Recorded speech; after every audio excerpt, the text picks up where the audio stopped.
Hello friends, কেমন আছো তোমরা? আমি তো ভালো আছি, আশা করি তোমরা সবাই ভালো আছো, সুস্থ আছো। তো চলো আজকের একটা রেসিপি বানাচ্ছি। বছরে প্রথম আমাদের বাড়িতে ইলিশ মাছ এসেছে, মানে এই বছরে এখনও পর্যন্ত আসেনি, আজকে প্রথম এসছে। তো আজকে একটা রেসিপি বানাচ্ছি, তো ভাবলাম যে চলো বন্ধুদের সাথেও একটু শেয়ার করে দিই যে আজকে আমি রেসিপি বানাচ্ছি ইলিশ মাছ। তো চলো ইলিশ মাছটা আমি রান্না করি আর তোমরা দেখতে থাকো আমি কিভাবে রান্না করছি, ঠিক আছে? চলো দেখা যাক। এই হলো ইলিশ মাছ, ঠিক আছে? তো ইলিশ মাছটা নিয়ে নিয়েছি, ভালো করে ধুয়ে পরিষ্কার করে নিয়েছি। ইলিশ মাছগুলো এখন একটু নুন হলুদ মাখাবো। আর এর জন্য আমি নিয়েছি, দেখো আলু কেটে নিয়েছি লম্বা লম্বা করে, কাঁচা লঙ্কা নিয়েছি আর বেগুন দিয়েছি। তো আলু বেগুন দিয়ে আমি ইলিশ মাছটা একটু পাতলা ঝোল করব,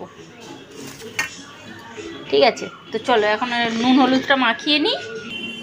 তো এটাকে একটু নুন হলুদটা মাখিয়ে নিই ভালো করে। এই বছরের প্রথম আমাদের বাড়িতে এই মাছটা এলো, এর আগে আসেনি। আর আমার ছেলের খুব পছন্দ, ছোট ছেলের, বড় ছেলে তো মাছ খায় না, ছোট ছেলের প্রচণ্ড পছন্দের মাছ এটা। আর যদি এর পেটে ডিম থাকে, তো ডিম থাকলে তো আর বলতে হবে না ওকে, ডিমওয়ালা মাছ। ও এই মাছটাকে বলে ডিমওয়ালা মাছ, ইলিশ মাছ বলে না, ডিমওয়ালা মাছ। আমাকে ডিমওয়ালা মাছ খাওয়াবে, ডিমওয়ালা মাছ খাওয়াবে করতে থাকে।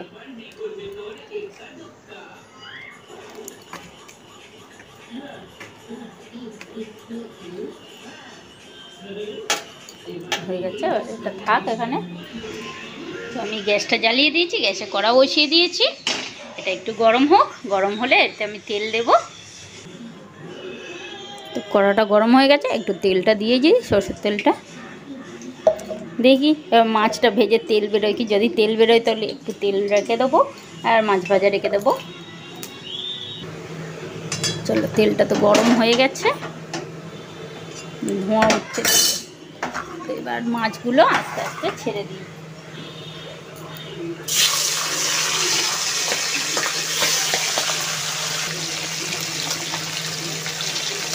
দিয়ে দিয়েছি, এটা ভাজা হোক। ইলিশ মাছ সবসময় হালকা ভাজতে হয়, খুব বেশি কড়া করে ভাজতে নেই। যেটা ভাজা খাবো সেটা কড়া করে ভাজবো, আর নালে তরকারির জন্য হালকা ভাজলেই বেশি টেস্ট হয়। তো আমি দেখি হালকাই ভাজবো। ইলিশ মাছের মাথাটা রেখে দিই, কারণ মাথাটা দিয়ে চচ্চড়ি খেতে বেশ ভালো লাগে।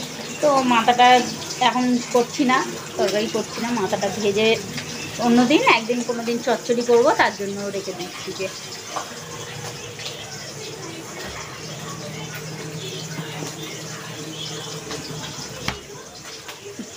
ধোঁয়া,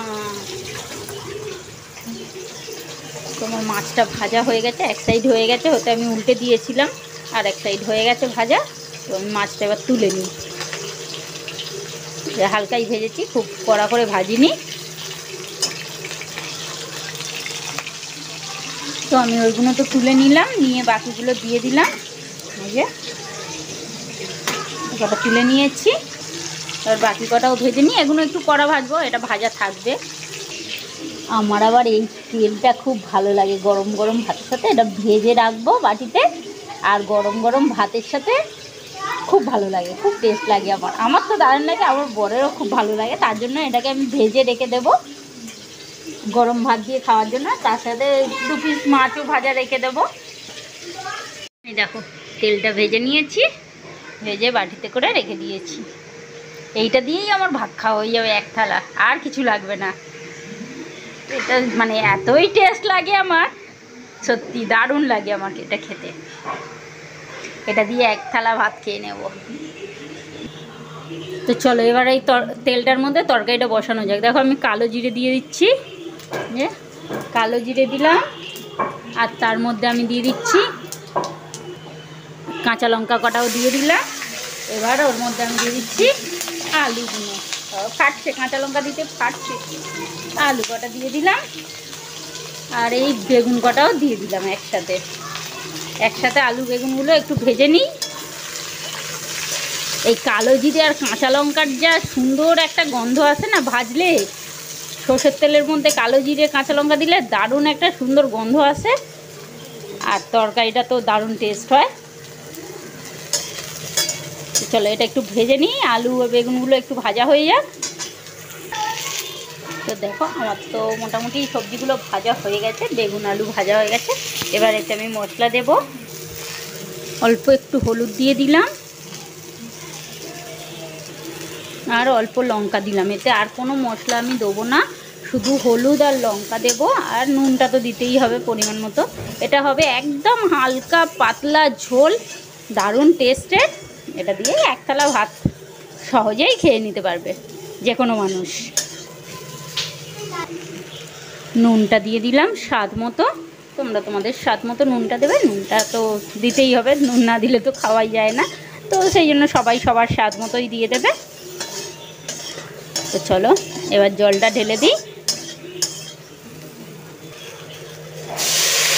যারা নতুন বন্ধু এসছো আমার চ্যানেলে, তোমাদেরকে জানাই অসংখ্য ধন্যবাদ। তোমরা তোমাদের মূল্যবান সময় থেকে সময় বার করে এসছো, আমার ভিডিওটাকে ওয়াচ করছো তার জন্য। আর যারা পুরনো বন্ধু তাদেরকেও জানাই অসংখ্য ধন্যবাদ। তারা তো সবসময় আমাকে সাপোর্ট করছে, আমার পাশে আছে।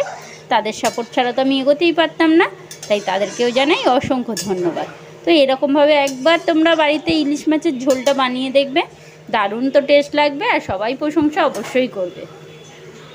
ঠিক আছে, তো চলো আমার তো জল ঢালা হয়ে গেছে। এবার মাছটা দিয়ে দেবো, একটু ফুটে যাক, ঢাকা দিয়ে দিই একটু। আমি সামান্য কিছুক্ষণের জন্য ঢাকা দিয়ে দিলাম, অল্প সময়ের জন্য। চলো হোক, দেখি এটা এবার খুলি। এটা ফুটছে, এবার মাছগুলো এতে দিয়ে দেবো আমি। ঠিক আছে, মাছগুলো দিয়ে দিই, মাছগুলো একটু সিদ্ধ হবে। দেখি আলু এখনও সিদ্ধ হয়নি, তো আমি মাছগুলোকে দিয়ে দিচ্ছি।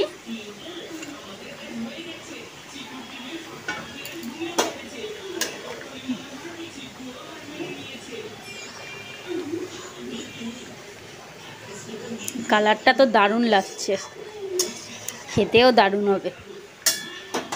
চলো এবার ঢাকা দিয়ে দিই, আস্তে আস্তে হোক এটা।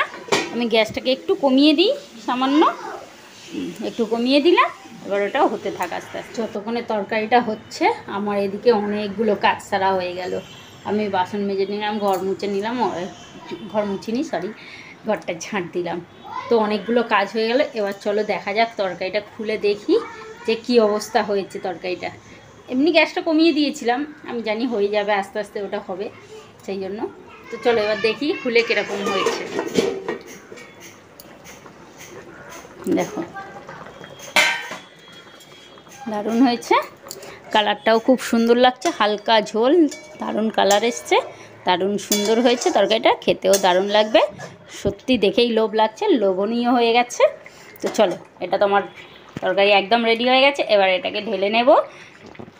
আর যদি আমার রেসিপিটা তোমাদের ভালো লাগে তাহলে অবশ্যই একটা লাইক করে কমেন্ট করে আমাকে জানিয়ে দেবে, ঠিক আছে, যে রেসিপিটা কেমন লেগেছে। আমার তো মনে হয় দারুণ লাগবে।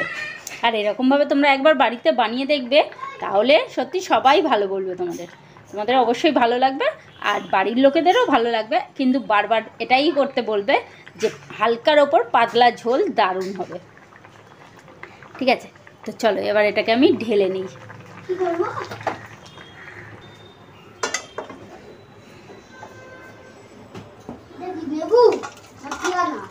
ইয়ারা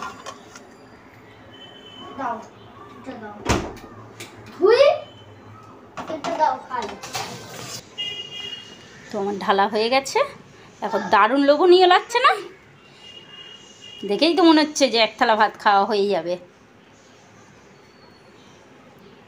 কেমন লেগেছে সেটা জানাতে ভুলো না। আর like comment share and subscribe অবশ্যই করো। যারা নতুন বন্ধু তারা like comment share and subscribe করো, আর যারা পুরনো বন্ধু তারা লাইক কমেন্ট শেয়ার তো অবশ্যই করতে পারো।